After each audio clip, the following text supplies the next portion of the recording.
감사드립니다. 시간이 또 제한되어 있기 때문에 강연록을 각 잡아 주시기 바랍니다.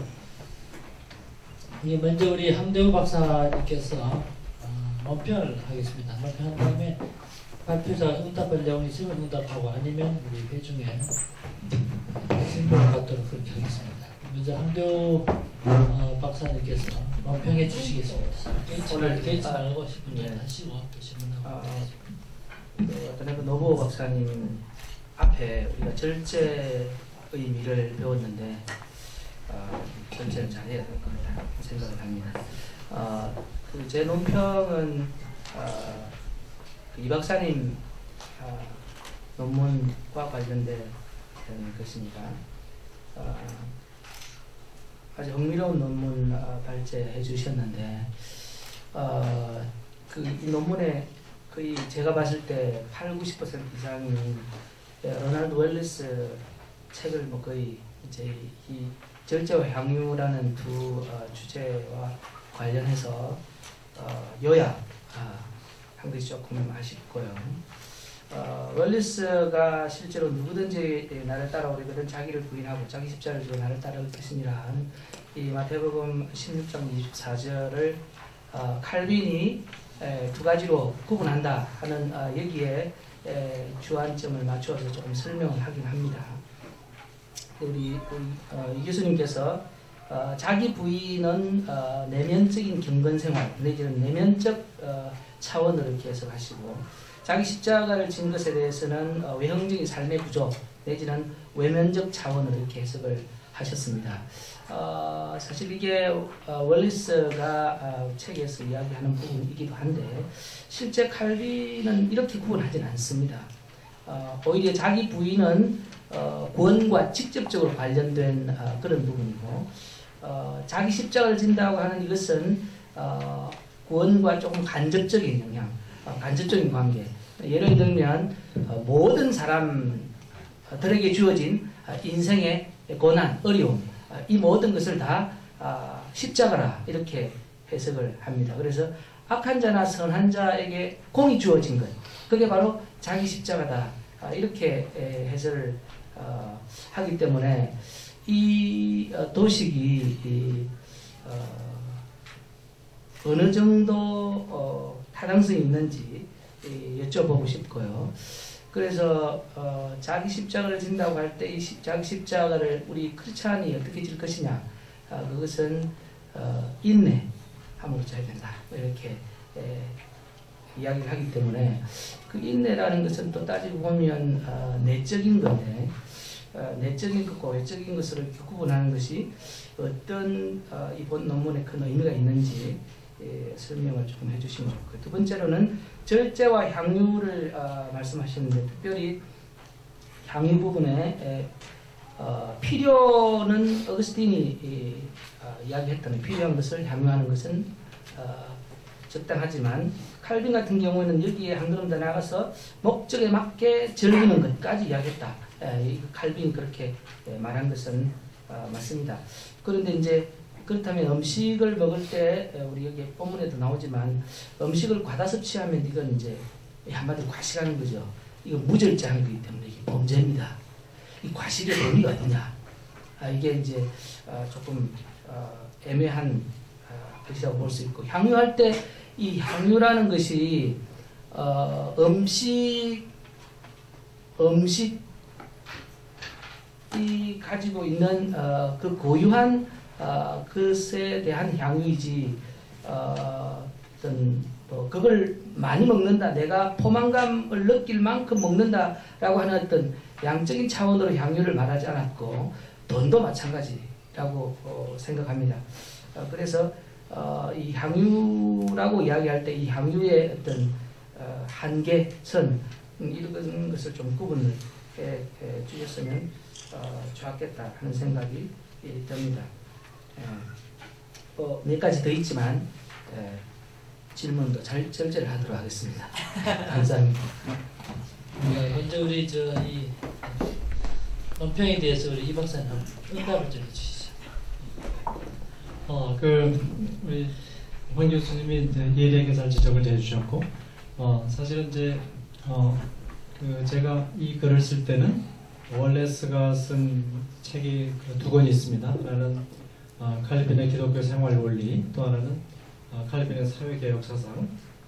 그 두 권이 제가 판단할 때는 칼빈의 윤리를 상당히 잘 정리를 하고 있고, 제가 이 강의를 부탁받고 그 짧은 시간 안에 이 월레스보다 더 탁월하게 칼빈의 윤리를 정리할 능력이 없다, 그렇게 판단이 됐고, 그 책에서 제가 이제 칼빈의 특별히 개인 윤리 부분에 대한 것을 읽고 사실 정리해서 이제 여러분에게 소개하는 그런 형식을 취했고, 여러분들이 이제 그 내용을 조금 더 상세하게 알아보시려면 월레스의 그 두 권의 책을 좀 참고하시면 될 것 같고, 거기에다가 이제 칼빈의 자신이 쓴 그리스도의 삶, 칼빈이 말하는 그리스도의 삶이라는 책이 작은 책자로 번역이 되어 있거든요.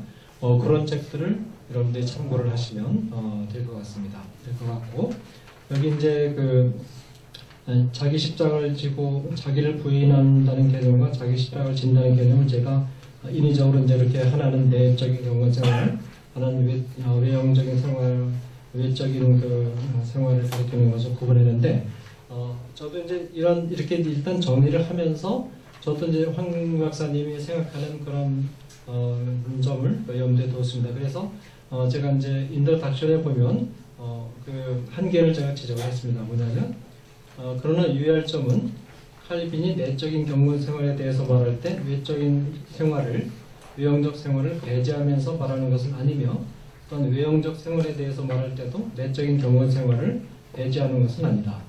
칼빈에게 있어서 두 영역은 밀접한 상관관계 안에 있기 때문에 내적인 경건 생활에 대해서 말할 때도 그 외연으로서의 외형적 삶의 그 구조에 대한 시사가 이미 언급되고, 외형적 삶의 구조에 대해서 말할 때도 그 터전으로서의 내적인 경건 생활에 대해서도 언급된다. 그래서 저도 황 박사님이 말씀하신 고정을 염두에 두면서 서술의 편의상, 그러나 자기 부인을 설명할 때는 아무래도 이제 비중이 내적인 경건 생활 쪽에 좀 많이 치우쳐 있고, 그러면서 당연히 외적인 생활과도 연기에 대한 언급도 많이 나옵니다. 그죠? 그리고 또 그 십자가 지구를 얘기할 때도 내적인 경건 생활이 완전히 배제되는 것이 아니라 거기에 대한 부분이 많이 나오는데, 비중으로 볼 때 서로 이제 그 양쪽이 이렇게 비중이 조금 치우치는 감이 있어서 그것을 제가 이렇게 형식적으로 정리를 할 겁니다.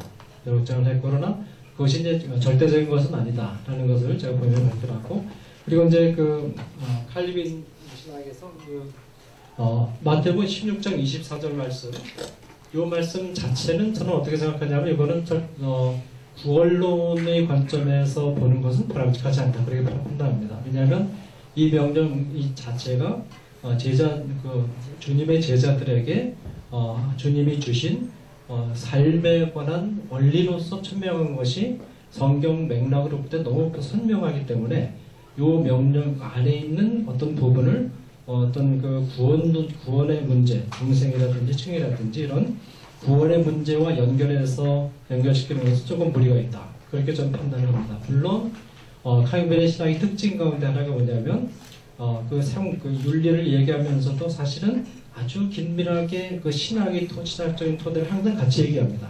그래서 또 중생을 얘기하면서도 우리 그 조직신학에서 말할 때는 중생과 성화를 구분해서 말하는데, 중생을 얘기하면서도 사실 성화를 또 같이 얘기하고, 성화를 말하면서도 중생을 또 같이 얘기하고, 또 윤리를 말하면서도 신학을 같이 얘기하고, 신학을 말하면서도 항상 윤리적인 함의를 열어놓고, 그런 점에서 통전성이 칼빈 신학의 특징이라고 생각합니다.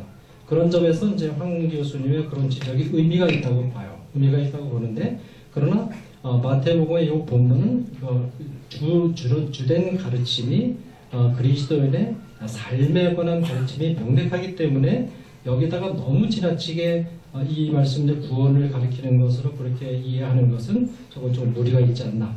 연관성은 있지만 그렇게 생각을 하고, 그 향유의 개념의 범주가 뭐냐. 그래서 이제 그 음식을 절제한다면, 과식한다면 과식의 범주가 뭐냐. 이거는 제가 생각할 때는 그 당시의 문화적인 컨텍스트에 따라서 그 범주는 새롭게 창의적으로 결정이 될 수 있다고 봅니다.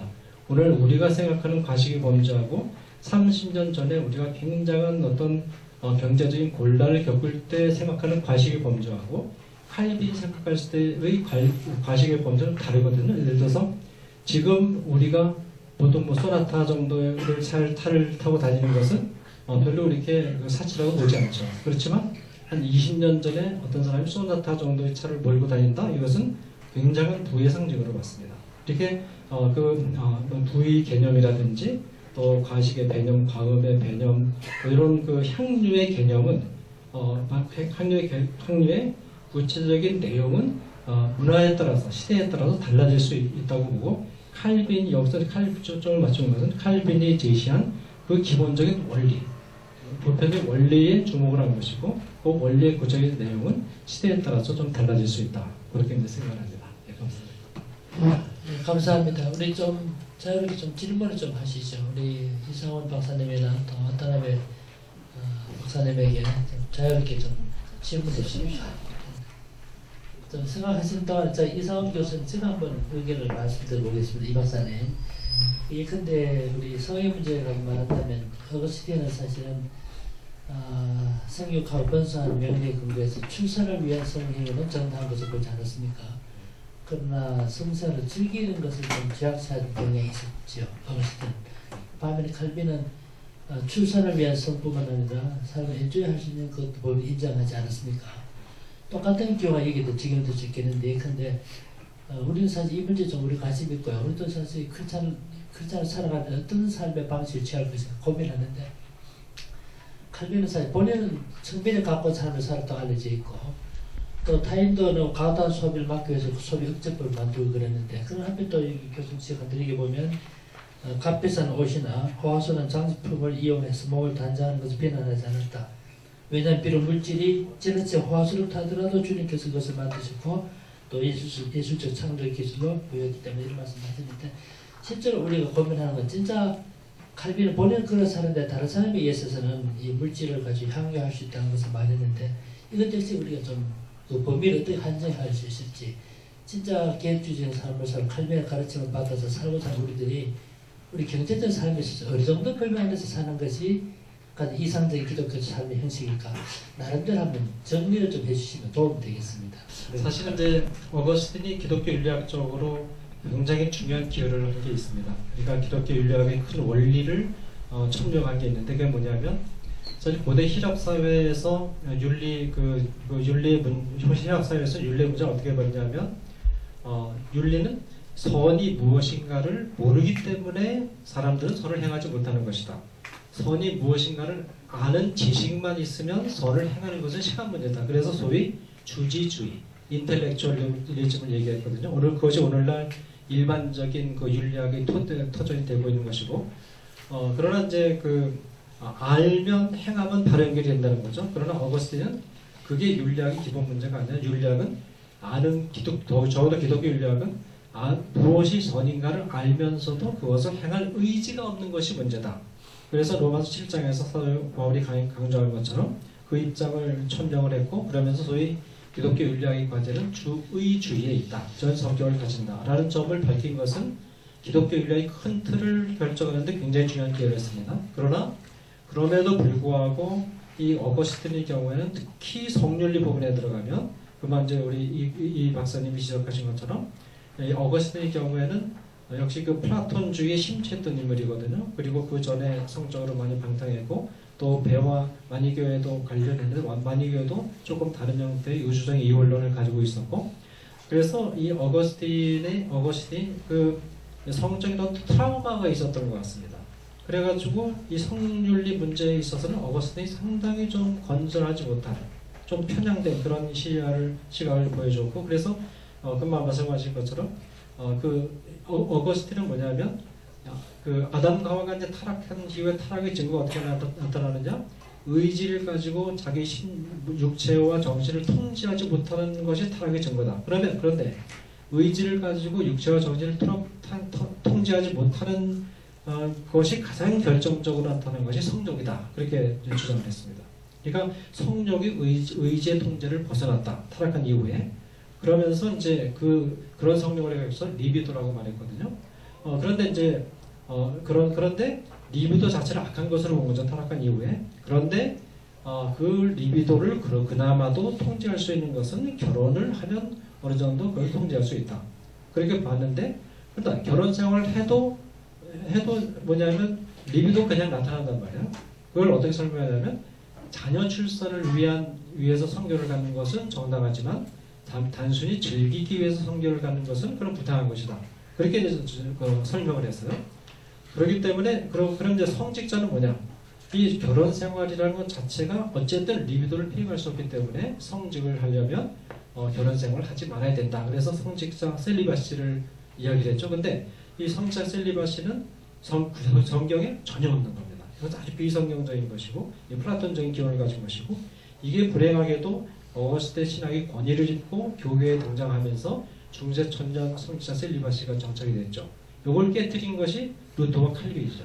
루터는 본인 신부인데도 불구하고 보란듯이 신수녀와 결혼해서 자녀 많이 낳고 살았고 칼빈도 과부하고 만나 살았고 자 이런 그 관계가 있는데 어쨌든 그 어거스틴의 성윤리는 문제가 있다. 그렇게 판단할 수가 있고요. 그 다음에 이제 그 뭐냐면 그 칼빈이 향유를 얘기를 했는데 여기서 이제 저는 어디에 주목을 하냐면 칼빈이 그렇다고 해서 칼빈 자신이 결코 그렇게 향유하는 삶을 살진 않았습니다. 그것은 뭐냐면 그러나 일반 교인들에게는 칼빈 자신은 사실은 거의 금욕에 가까운 삶을 살았죠. 그렇지만 칼빈은 사역자로서의 자신의 목회자 윤리는 일반 교인들의 윤리보다 더 엄격해야 된다는 것이 생활화가 되어 있던 사람입니다. 그러면서 일반 성도들도 물론 전반적으로 근면하고 검소한 삶을 살아야 되지만 그러나 말하자면 하나님께서 하나님 목적에 합당한 그런 범주 안에서는 조금 더 이웃 내가 정당하게 벌어들인 돈을 가지고 그 충분하게 벌어들였을 때 이웃을 성실하게 돕는다는 것이 전제 조건이 되는 한은 조금 여유 있게 살아도 문제가 되는 것이 아니다. 그렇게 이제 폭을 넓혀놓았습니다. 그러나 목회자는 사역자는 사실상 거의 금욕에 가까운 그런 삶을 살도록 본인이 그렇게 실천했고 오늘날도 목회자에게 요구하는 삶의 수준과 평신들에게 요구하는 삶의 수준이 똑같이 근검절약하는 삶의 수준이지만 그런 차원이 다를 수 있다. 그렇게 이제 우리가 정리할 수 있고요. 예를 들어서 이제 우리가 그렇다고 해서 이제 일방적으로 이 그 부의 행률을 행률을 막게 되면 변증법도 모순에 빠집니다. 예를 들어서 그 학생 우리 가운데 이제 바이올린을 전공을 한다. 그러면 바이올린 악기 한 대가 어떨 경우에는 1,000만 원, 몇억 원까지 갈 수도 있거든요.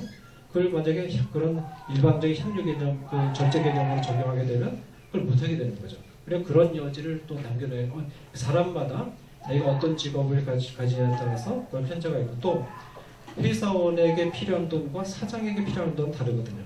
회사원은 그냥 자기 업무만 하면 되지만 사장의 경우는 쓸 돈이 더 많아진단 말이에요. 그죠? 그렇기 때문에 사장에게 있어서 절제의 차원이 수준하고 단지 회사원에게 있어서 절제의 수준은 동일할 수만은 없다. 그런 점에서 이제 그 편차가 있는데 그런 편차는 우리가 이제 기도하는 가운데 성경이 우리에게 제시하는 원리를 가지고 묵상하는 가운데 우리 시대의 상황과 정신에 맞추어서 창의적으로 우리가 이루어 가야 될 우리에게 주어진 하나의 소명이고 우리에게 주어진 과제고 우리가 만들어가야 될 문화적인 그런 과제다. 그렇게 볼 수 있는 거죠. 네, 감사합니다. 또 혹시 다른 질문 있으면 해주시죠. 예, 이상원 박사님께 질문 드리고 싶은데요. 원하신 그 칼빈의 어떤 그 윤리관을 가지고 오늘날의 일반 교인들이 주식을 하는 데 있어서 과연 칼빈은 어느 선까지 이야기를 할 수 있을까? 일반 교인들 입장에서는 이제 경제가 거의 삶의 가장 중요한 부분을 차지할 정도로 현재 사회가 많이 복잡해져 있고 그 다음에 경제에 대해서 많이 생각을 하고 있는데 칼빈이 오늘날의 이러한 모습을 보고 목회를 한다 했을 때 교인들에게 과연 어느 정도의 아웃라인을 가지고 한번 이야기를 할까? 한번 말씀해 주시면 감사하겠습니다. 그 칼빈이 작은 기업적인 부분에 있어서는 되게 좀그 성경 해석에 있어서도 약간 실수가 있고 그러거든요. 그런데 중요한 큰 문제에 들어갈수록 칼빈의 통찰력이 굉장히 탁월하게 빛납니다. 그러니까 큰 게임이 강한 사람이에요. 한마디로 해서 칼빈이. 이 부분에 있어서 칼빈의 이런 글을 읽으면 야 이게 뭐 우리 생각에는 그 뭐 청빈론이라든지 그런 사람들이 주장하는 것처럼 금욕을 확 이렇게 그렇죠 딱 제시하면 이게 선명한데 칼빈은 절제를 얘기하면서도 또 향유를 또 얘기하고 그러니까 이게 좀 이게 이것도 아니고 저것도 아닌 것 같단 말이에요. 그런데 그게 칼빈의 지혜입니다, 사실. 그러니까 400년 전에도 이 경제 문제에 대해서 이 정도의 그 생각을 할 수 있다는 게 저는 굉장히 놀라워요. 지금도 굉장히 놀랍거든요. 예를 들면 우리가 이제 경제 생활을 하지 않습니까? 우리가 근검 전략을 얘기하잖아요. 만약에 전 국민이 다 근검 전략하면 어떻겠습니까? 우리 경제가 망해요. 근검 전략이 때에 따라서는 덕이 될 때가 있지만 때에 따라서는 그게 독이 될 때가 있습니다. 경우에 따라서 경제가 제대로 돌아가려면 적절한 소비를 해줘야 돼요. 그러니까 예를 들어서 고가의 사치품을 만들잖아요. 우리는 그걸 쓰는 사람을 보고 이렇게 분노를 느끼기도 하지만 그러나 좀 더 넓은 의미에 생각하면 고가의 사치품 하나를 만들려면 거기 많은 산업이 연결이 돼요. 그 산업체 안에서 실제로 일하는 사람들은 가난한 사람들입니다. 그 물건 하나를 만들기 위해서 많은 산업이 연결이 돼가지고 그 사람들이 일을 하면서 거기서 월급을 얻어서 벌어먹고 살아요. 이게 경제 구조가 그렇게 간단한 게 아닙니다. 그죠?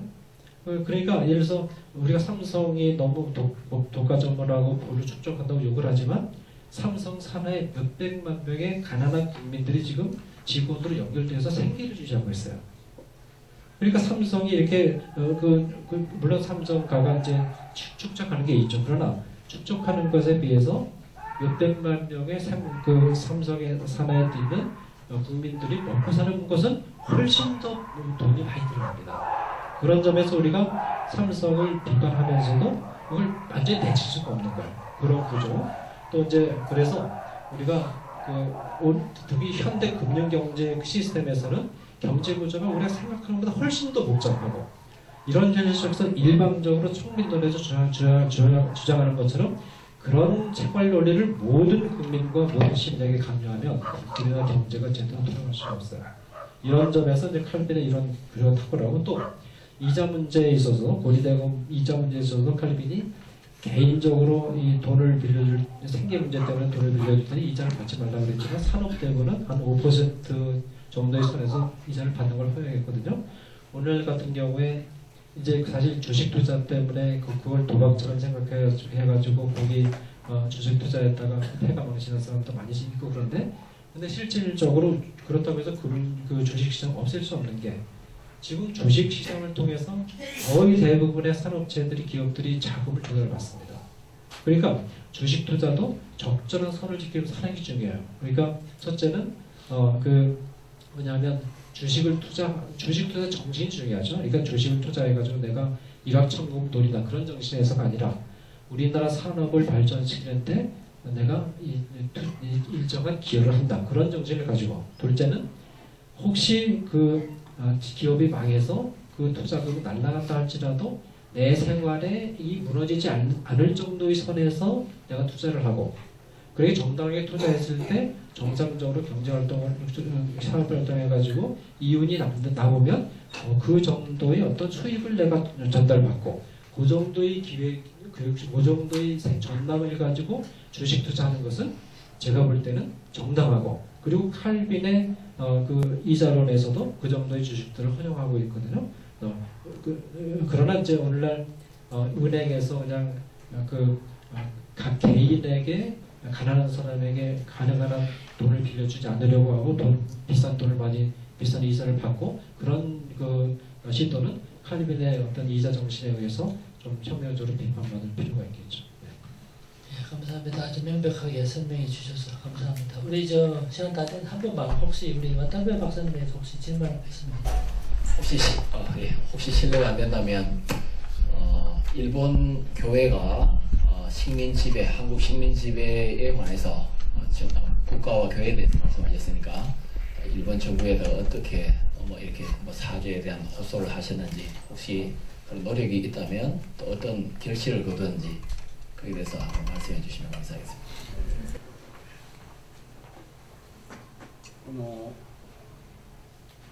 韓国日本が韓国を強制併合したそのことについて日本の学者と韓国の学者とが共同研究をやって論文集を作ってでそれの日本側の代表は笹川則勝という私たちの日本キリスト教会の会員です。そういう分厚い論文集が出てることをご存知でしょうか。昨年か一昨年に出たこんな分厚い本。 네, 제 거기에 대해서는 말하고 싶은 게 시간이 없어서 그렇지 참 많이 있습니다. 혹시 일본이 한국을 강제 합병한 그 사건, 한일 합방을 놓고 일본의 학자와 한국의 학자가 그 사건을 많은 학자들이 모여서 공동 연구를 한 것에 대해서 알고 계신지 모르겠는데요. 그 공동 연구의 일본 측 대표자라고 할 수 있는 분이 사사가와 노리카츠라는 분입니다. 그분은 이 와타나베 목사님이 속해 있는 일본 그리스도 교회 교단에 속해 있는 분인데 이렇게 작년 아니면 재작년에 이렇게 아주 두꺼운 책을 냈는데 혹시 알고 계십니까? 네, その笹川その論文集の中で憲法学という立場から韓国強制併合を論じているのはその笹川さんなんですが、その笹川さんの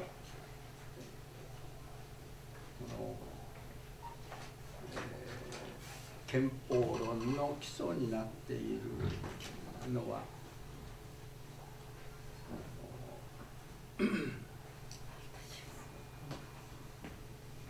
アルトジウスという神学者、法律家です。16世紀の終わりに生まれて17世紀に活躍した人です。で、笹川さんはそのアルトジウスの法学、これを非常に大事なものと考えて、それの翻訳や研究をしている人です。笹川で、そのアルトジウスという人は今日私が話そうとしてたその都市の中で、教会がこの都市というものを考えていく、その考えの中でこの国家論とか法律論というのを考えるようになった、それを作り上げた人です。 사사가와 노리카츠라는 분이 아까 이제 일본 측 대표 학자라고 말했는데요. 일본에서 이제 강제 합병을 논했는데 이것을 그 논문집을 편집한 분입니다. 헌법학적 입장에서 논했을 때 이분에게 가장 큰 영향을 둔 분이 법률가인 아르테지우스라는 분인데 이분은 16세기 말에서 태어나셔서 17세기에 주로 활동하셨던 분인데 이게 말하는 노리카츠가 말하는 헌법론의 기초를 배운 분이고 이분에 대한 논문과 번역을 많이 하셨습니다.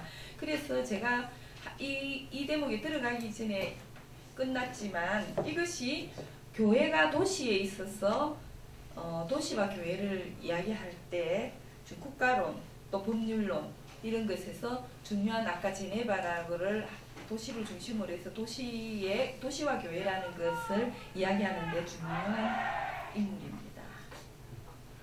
で、そういう思想で養われなければならないのですけれども、その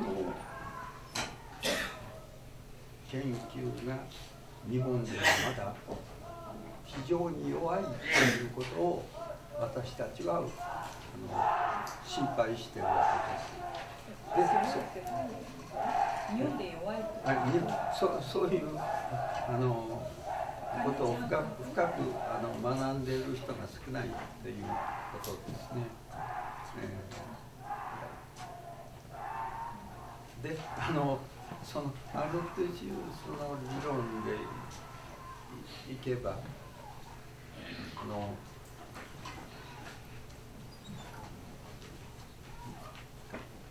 人民のために国家があるということがあるわけです。国家があって人民があるじゃなくて、人民がいるから人民のために国家を立てる。